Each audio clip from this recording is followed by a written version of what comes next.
Welcome back to Rinse FM's World Health Day Takeover in partnership with health and wellness brand Numan.com. I'm Big J, and right now I'm lucky enough to be joined by a couple of people from our partners, Numan.com. I'm here with Socrates Popoflores. Oh, come on. Yeah, Is that close? All right. And I'm also here with the clinical director, Dr. Saskia Verhagen. I got you. I messed up both names. Thanks for joining me, guys.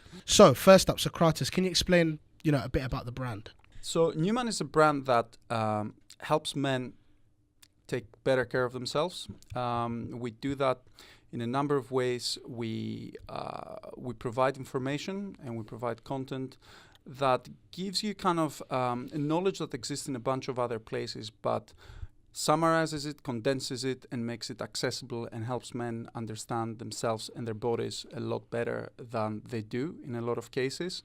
Numan was built because most men out there, we don't really know how to take care of ourselves when it comes to health and wellness, and B, we don't actually take action in doing so.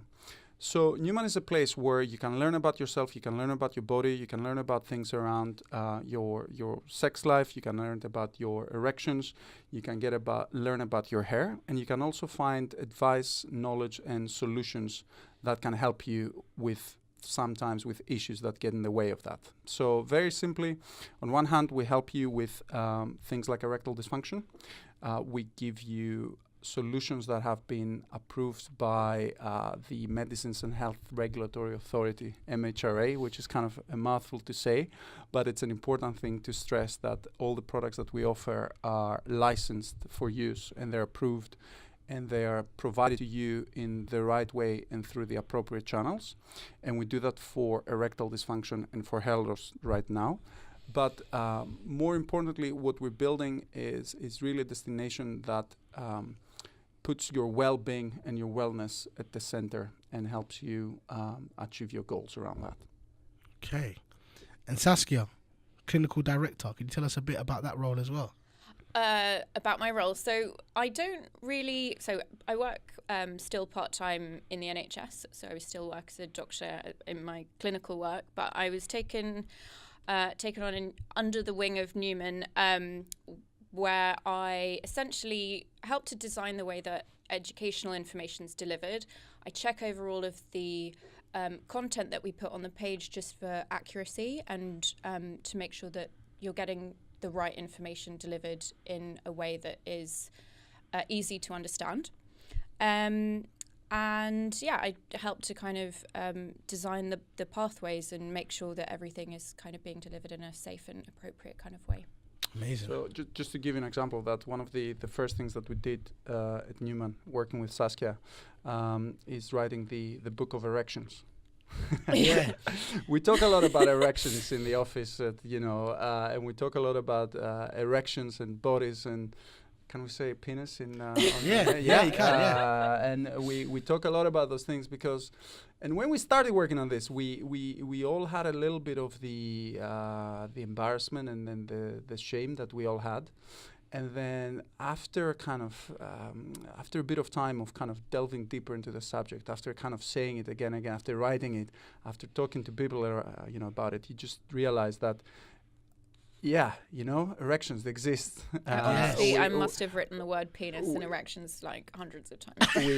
we have them. Sometimes we don't, and you can either do one of two things. You can bury your head in the sand and pretend that problems don't exist. You can be embarrassed and actually not talk about it, or actually you can actually take the adult view and the mature view and just kind of tell it as it is. Address really, it, right? yeah, of course. Yeah, it's kind of there's absolutely it's ridiculous that we still kind of some of those things are taboo or we can't really talk about them. So we put a lot of effort and a lot of our kind of our time and our money, where our mouth is, and we put things together like the Book of Erections that really go in a bit more depth in helping you understanding how those things work. Sometimes, why they don't and what you can do about them. Yeah, this is what I wanted to kind of lead on to. I know all this week we've been talking about, and even you mentioned it, about all the different things that can affect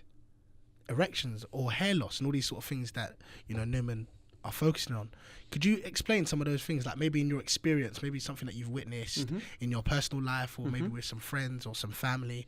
Either one of you guys can explain. Sure, and I'm sure Saskia will go in a lot more depth, but the key thing to understand is that your body and your mind really are, you know, they work in concert. They're one and the same. So a lot of those things, when we have physical, let's say, symptoms of something, right, where something you can see is not the way that you want it to be, it can be a combination of factors that lead you to that.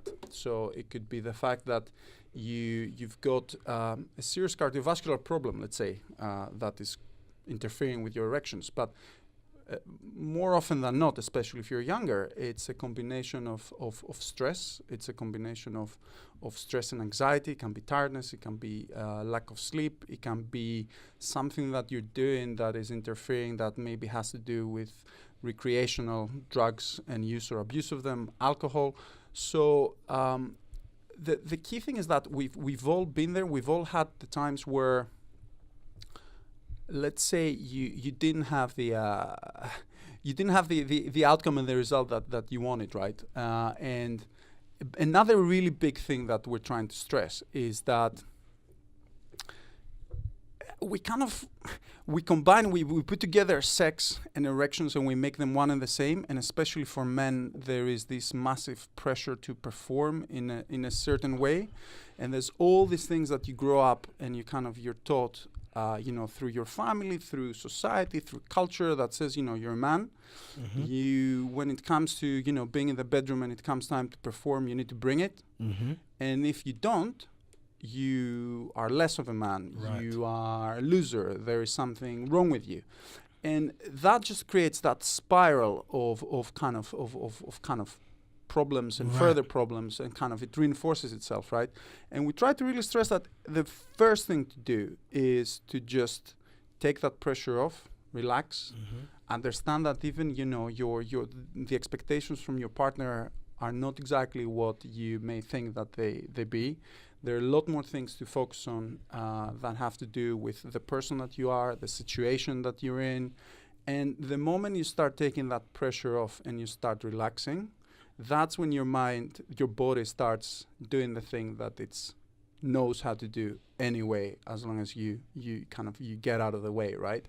And what I found we started working on this, and when we started also working with Saskia, and when we started writing this content, is really understanding it in kind of a lot more depth, kind of thinking about your nervous system and kind of your parasympathetic nervous system and how that stuff kind of comes together. All affects each other. And the moment you you learn it, you immediately kind of react differently to it. But I'll let kind of the expert go deeper into the science behind it as well. Yeah, talk to us. I have to stress, I didn't start off as an expert in erections, but I've become an expert. You are now.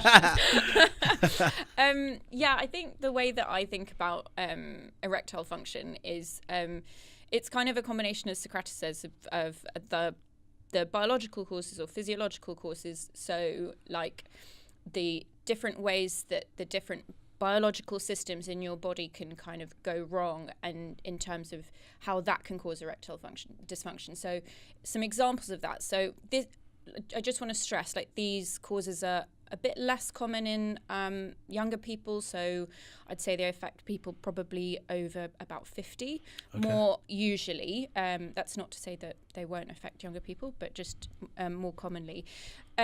So examples of physiological causes can be chronic alcohol abuse can cause your nerves to become less sensitive.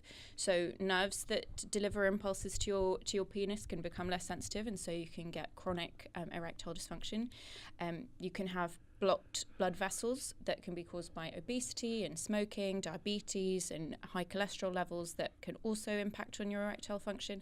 And also low testosterone, which can be caused by things like steroid abuse, like bodybuilders and things like that can abuse steroids to a point where their erectile function is impacted.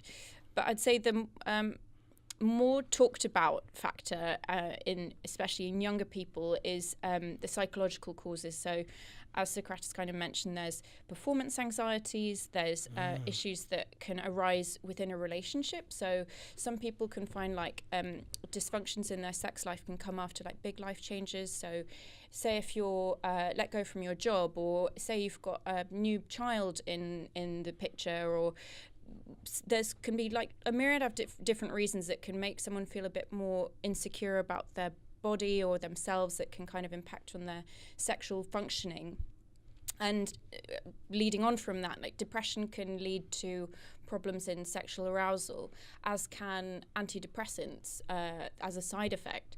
So it's all quite complicated, it's all quite messy, but it's all very much worth kind of talking about and bringing out into the open, because it can be as simple as, you know, you can just get an erection whenever you want. But I think most men somewhere along the time in their lives will kind of have experienced this. So it is worth kind of knowing a little bit about, I think. I think we can say all men. Well, let's just go ahead. All men. Because we say most men, but Most men. I don't think there's anyone that hasn't experienced either not been able to get an erection or not been able to keep an erection. Either that or they're lying. So, very quickly, just wanted to touch on the psychological part, because all this week we've been doing content around conversations that men should be having. You know, like some people say that men don't do it enough, and some of us have been saying that, you know, men have been talking more, a little bit more openly about their feelings and their masculinity and how they actually feel about, you know, society today. Doing what you guys do you guys find yourselves now, or do you find people having more conversations with you about manhood, about themselves, about erections, about, you know, certain pressures and psychological pressures? Do you guys have more conversations about that now? Not only through the company, but just you guys personally. Yeah, for sure. And it's also, you know, a lot of the times you work on something and you write something and you're building something, and then you may forget to take a look and see how you know, the people around you and, you know, your own life, and this comes across into relationships and friendships and family. And for me, from personal experience, I have become let's say a lot more attuned on how I'm there for people and how I listen, and how I will take action, and I will be maybe look a little bit more closely. I got an email from a friend the other day who he sent me this. This is quite a thoughtful friend that we, you know, we're quite close, but he lives in the U.S., right? Right. And he sent me an email. Hey, I was thinking about you, and I just wanted to email you to see how you're doing. Nice. And I was like, how you doing? And, you know, typically you'll say, how you doing? The answer is always, I'm fine.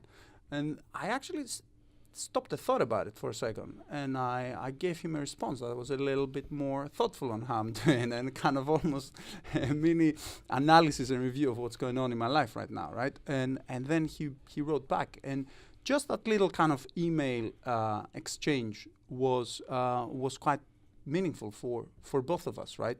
I saw a friend who's going through a difficult time in his life right now, and I made a point of taking the time in doing that. Or I will make a point when I want to share something to just go that little bit deeper than the, you know, I'm fine, whatever. Yeah. So it's it is good to have those conversations. Yeah, I think that's very good that you actually thought about it and said, you know what, let me actually give him a detailed answer. I think that's like proper cool. You know, it's a small thing, and it most of the times it is just that. It is kind of that microsecond where you actually engage your brain into thinking and doing something, as opposed to letting the automatic kind of instinct and reflex kick in. Okay, so going back to erectile dysfunction, I know you said you know, it doesn't normally affect young people, but it kind of does. Like I said, it can affect everyone, though, can't it? Yeah, no, sorry. Sure. What I meant by that was that, so if you kind of think about the causes in there are two kind of different ways that we can think about it. So you've got the biological causes of erectile dysfunction. So that means like the actual systems in your body, so your heart, your nerves, your brain, the hormones, like those specific things that things go wrong with those. And then the other kind of area are the psychological causes. So when I was explaining earlier, I meant that the physical causes normally affect older people and the psychological causes normally affect younger people. But we did a survey late last year of about 1,000 men, and over 50% of men aged 25 to 35 experience erectile dysfunction. So it is most certainly a problem for younger men. I'll give you an example of I speak to men. We do kind of anonymous phone call surveys, so we try to speak to as many people as possible, right? And I was speaking to a 24-year-old guy. And he lives down south, and he's 24, and he was talking to me. And you'll have a lot of conversations. Some of them won't be that meaningful, right? But every now and then you hit on something that really touches you. Right. And the guy started talking about how he grew up in a very, very strict religious household. And he grew up to believe that sex was absolutely something that would have to happen after he got married. And then he left home. He had his first relationship. He started having sex, and he started experiencing erectile dysfunction because the shame and the stress that he was going through when he was trying to have sex was actually stopping him from being able to do so. And it's something that he carries with him to this day. And he's tried different solutions. Sometimes he manages to manage it, and it's not an issue. But he knows that it will come up again, and it is there, and it's part of his life. Wow. And what he was most missing was actually somebody that he could speak to, that could advise him and consult him on that, because he found the idea of going to a doctor too embarrassing and too intimidating. But he was looking for information in places like Reddit, in places like Quora. Everybody looks on Reddit. Why does everybody look on Reddit? Because it's the place where you go to look for anything and everything. It's like the blind leading the blind. Anyway, sorry, carry on. That's the self-diagnosing people on there. That's got the doctor wound up. Look, the internet is an amazing thing, right? It's amazing. It democratizes information. But what it also does is, especially for some of these things, is you can really find yourself in some dark corners, and you can go as far deep on those dark holes as you want to go through, right? And what you really want is really find something that you can trust, advice that you can count on, information though that you can consume in a way that is not, you don't want to go out and, Saskia spent, how many years did you spend to become a doctor?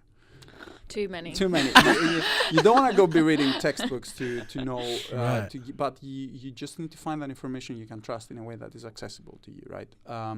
And that's kind of a lot of what we're also trying to do with Numan. So speaking of the digital age, because we're talking about it in terms of diagnosis and looking for answers sometimes. Also in the digital age, we have an increasing amount, or should I say, we have more access to things like porn, and even like these different dating sites and stuff. And how do you feel like those are affecting people? Have you guys heard anything about it? I mean, we asked some questions actually in our survey about consumption of online pornography and incidents of erectile dysfunction. And I mean, I don't want to sound judgmental. Doctors always sound judgmental, don't they? Anyway, but 72% of men with erectile dysfunction regularly watch porn. So, and the incidence of erectile dysfunction amongst men who rarely or don't watch online pornography is much, much lower.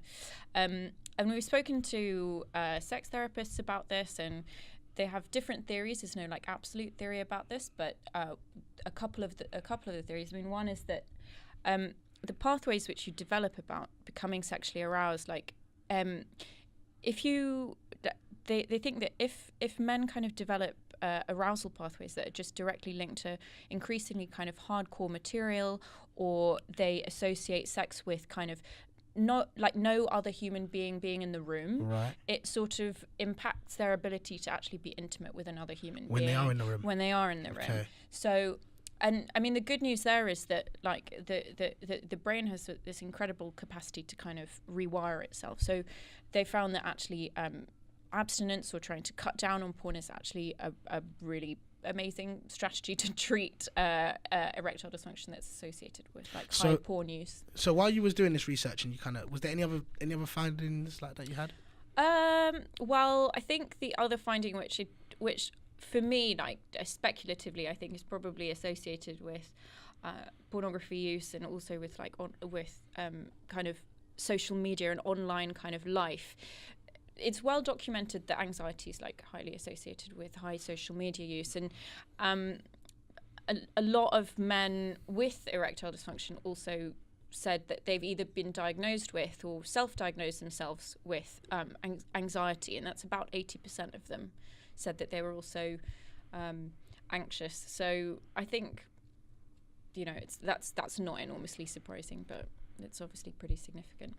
So when men, you know, they actually bring to the table the fact that they have erectile dysfunction, and they try to address it, sometimes their partner believes that it's their fault that they have, and actually the partner... And that's because of kind of shame on both sides, because the kind of shame is so toxic. So on the person with erectile dysfunction, it makes them feel like they can't talk about it, and they will kind of potentially not have sex, or try and just mask it and not really think about it, or say that they don't fancy it or whatever, and then it kind of makes that shame so much worse for the other partner, who thinks like, oh well, they just don't want to have sex with me, or I'm not attractive enough, or I'm not kind of sexy enough, and I'm, you know, maybe they think I'm fat or something. It's just, you know, and because there's no conversation, there's no communication going on, which, you know, always just make things worse and create like a bit of a rift around this kind of problem. And I think for some couples, like I was listening to a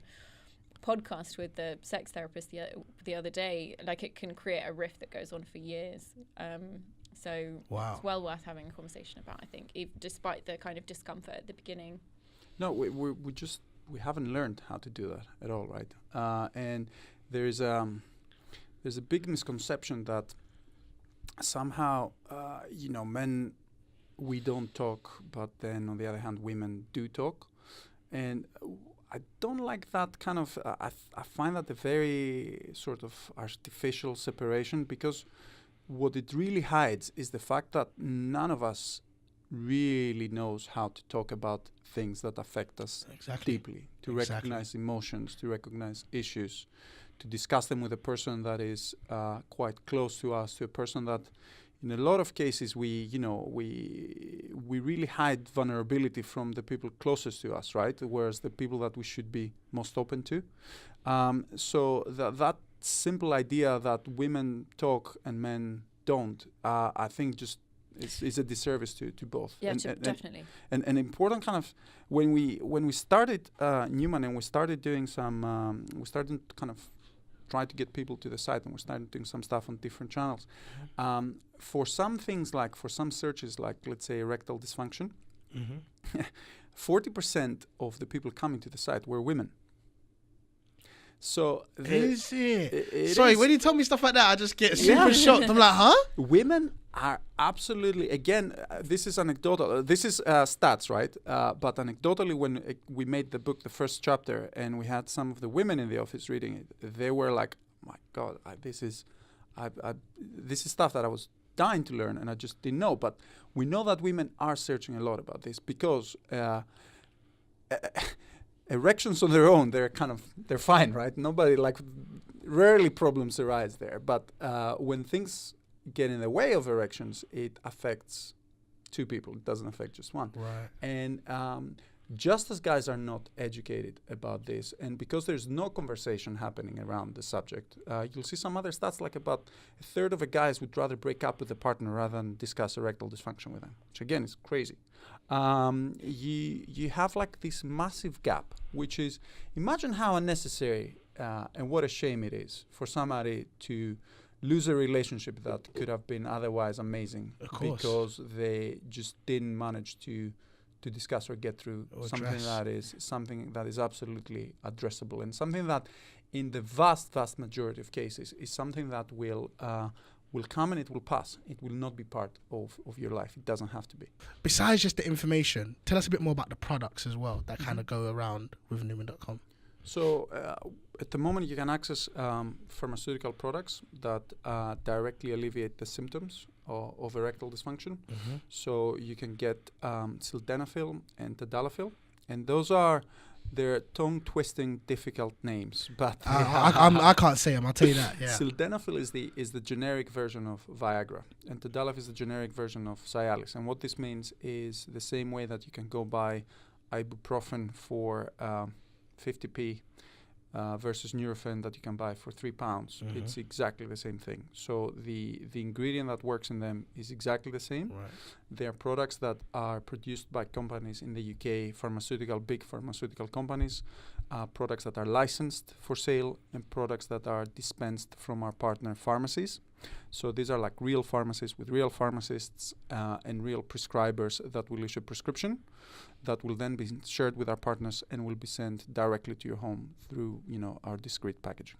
We also offer a place for people to kind of be able to think about or help them to identify the underlying causes of their erectile dysfunction. So to kind of give language to like the different things that might be going wrong, perhaps psychologically or within their relationships, or kind of, and think about different ways that they can try to address those as well. Because I think medication can give you a good kind of stopgap where you haven't immediately solved the problem, but you kind of want to have sex in the meantime, then that's great. You kind of alleviate the symptoms, but in the long term, you do want to think about the underlying causes, and we kind of provide a place where you can have a read, see whether any of those things apply to you, and think about whether you want to kind of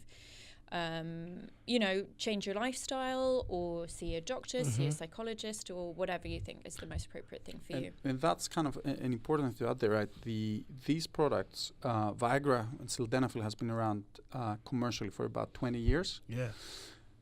They are safe products. They're safe drugs. They have side effects like any drug has, but they are fairly well documented, and they are quite rare, provided that you're not combining them with other things, that you're not abusing them. There is one important thing to stress here, that there's a psychological aspect to this. Oh, okay. And there is the one thing that the way that we talk to people about this stuff is that there's one barrier to kind of overcome, right? And that is the trust and the fear issue and the resistance, because these products typically they would be, say, for older men, it's not for me, or I don't really know how it's going to work. What we invite people to do is to try these products, see if they work for them, and see how they can use them as tools to an end goal.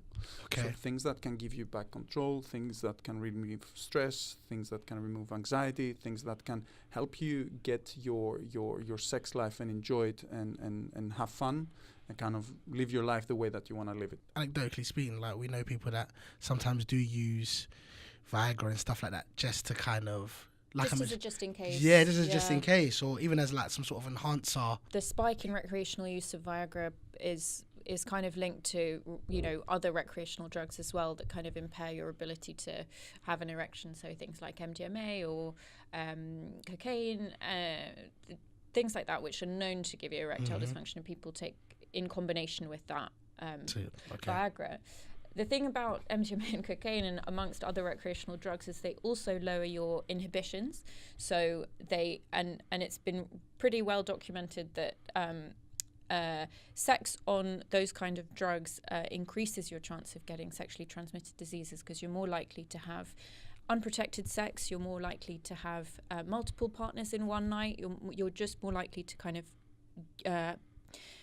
be at risk of being like more high risk sexual behavior, essentially. So we obviously, we're in the process of kind of writing some content about that and kind of having an open discussion about things like that, because it's something that should really be thought about with a fair amount of caution, because these are, of course, it's a serious kind of rise that we've seen. And a quick urban myth buster: does Viagra work on women as much as men? So no, I think in a trial that they did some time ago, they didn't find anything conclusive, but no, and there isn't there isn't a female Viagra that I know of, and I think that's because female arousal and sexuality is there's many more areas than just a penis. There's like a whole kind of world out down there to arouse. It's not like just right. I didn't know that. No, I'm joking. Other myths.